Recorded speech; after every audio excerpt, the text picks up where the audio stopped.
어쩜 이렇게 시간이 안 가는지 정말 버스 안에서 고인 이불 속에서 고인은 언제나 너에게 고인. Assalamualaikum warahmatullahi wabarakatuh. Perkenalkan, saya Deta Septiana dari kelas manajemen 22B dengan NPM 22411092. Di sini saya akan menjelaskan materi tentang badan usaha dalam kegiatan hukum dan para pembantunya.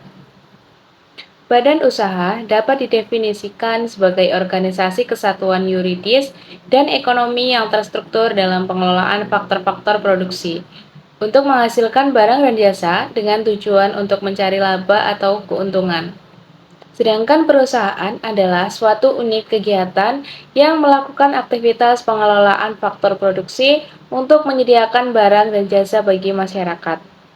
Adapun faktor-faktor yang mempengaruhi berdirinya suatu badan usaha antara lain krisis ekonomi yang terjadi saat ini, banyaknya pengangguran, tingkatan kesejahteraan masyarakat, dan krisis kemiskinan. Pengaturan badan usaha dalam kegiatan bisnis. Badan usaha adalah suatu yuridis hukum, teknis, dan ekonomis yang bertujuan mencari laba ataupun keuntungan. Badan usaha seringkali disamakan dengan perusahaan, walaupun pada kenyataannya berbeda.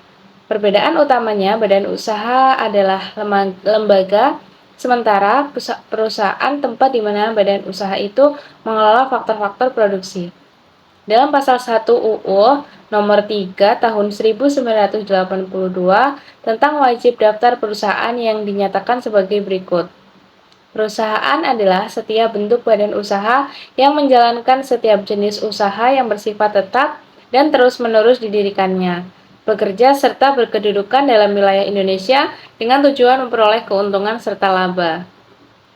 Selanjutnya ada badan usaha. Yang pertama, persekutuan perdata ataupun Medscape. Medscape atau persekutuan perdata adalah kumpulan dari orang-orang yang biasanya memiliki profesi yang sama dan berkeinginan untuk himpunan dengan menggunakan nama bersama. Medscape sebenarnya adalah bentuk umum dari firma dan perseorangan komanditer atau komanditer Venotscape, di mana sebenarnya aturan dari Medscape, firma, dan CV pada dasarnya sama. Namun, ada hal yang membedakan di antara ketiganya. Pada dasarnya, pendirian suatu Medscape dapat dilakukan untuk dua tujuan, yaitu yang pertama, untuk kegiatan yang bersifat komersial, dan yang kedua, untuk persekutuan-persekutuan yang menjalankan suatu profesi. Karakteristik dari Medscape yang tidak dimiliki oleh firma dan CV adalah Medscape merupakan kumpulan dari orang-orang yang memiliki profesi yang sama. Oleh karena itu, di dalamnya pembukaan suatu Medscape akuntan misalnya, maka para sekutunya harus hanya orang-orang yang berprofesi sebagai akuntan saja. Jadi, tidak boleh dibuat misalnya kantor akuntan, publik Siswarno, AK, dan rekan, tapi ternyata para sekutunya terdiri dari notaris, pengacara, ataupun konsultan manajemen. Demikian pula untuk Medscape yang dibentuk oleh para notaris ataupun para pengacara.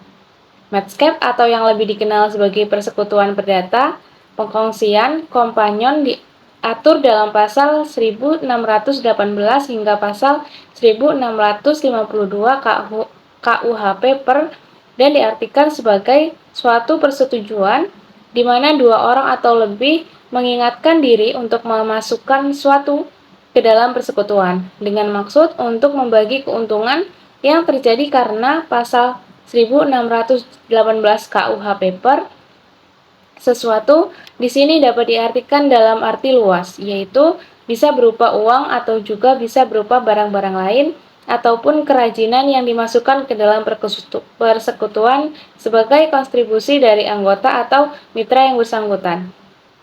Selanjutnya ada firma. Firma adalah badan usaha yang didirikan oleh dua orang atau lebih, di mana tiap-tiap anggota bertanggung jawab penuh atas perusahaan. Modal firma berasal dari anggota pendiri serta laba ataupun keuntungan dibagi kepada anggota dengan perbandingan sesuai akta pendirian proses pendirian. Berdasarkan pasal 16 Kitab Undang-Undang Hukum Dagang, persekutuan firma adalah persekutuan yang diadakan untuk menjalankan suatu perusahaan dengan memakai nama bersama.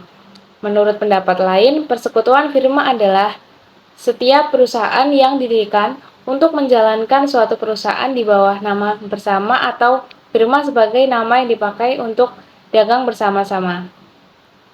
Yang ketiga ada persekutuan komanditer. Persekutuan komanditer adalah suatu persekutuan yang didirikan oleh dua orang atau lebih. Persekutuan komanditer mengenal dua istilah, yaitu sekutu aktif atau komplementer adalah anggota yang memimpin atau menjalankan perusahaan dan bertanggung jawab penuh atas utang-utang perusahaan. Sekutu pasif atau sekutu komanditer adalah anggota yang hanya menanamkan modalnya kepada sekutu aktif dan tidak ikut campur dalam urusan operasional perusahaan. Sekutu pasif bertanggung jawab atas resiko yang terjadi sampai batas modal yang ditanam. Mungkin itu saja yang dapat saya sampaikan. Saya ucapkan terima kasih. Semoga bermanfaat.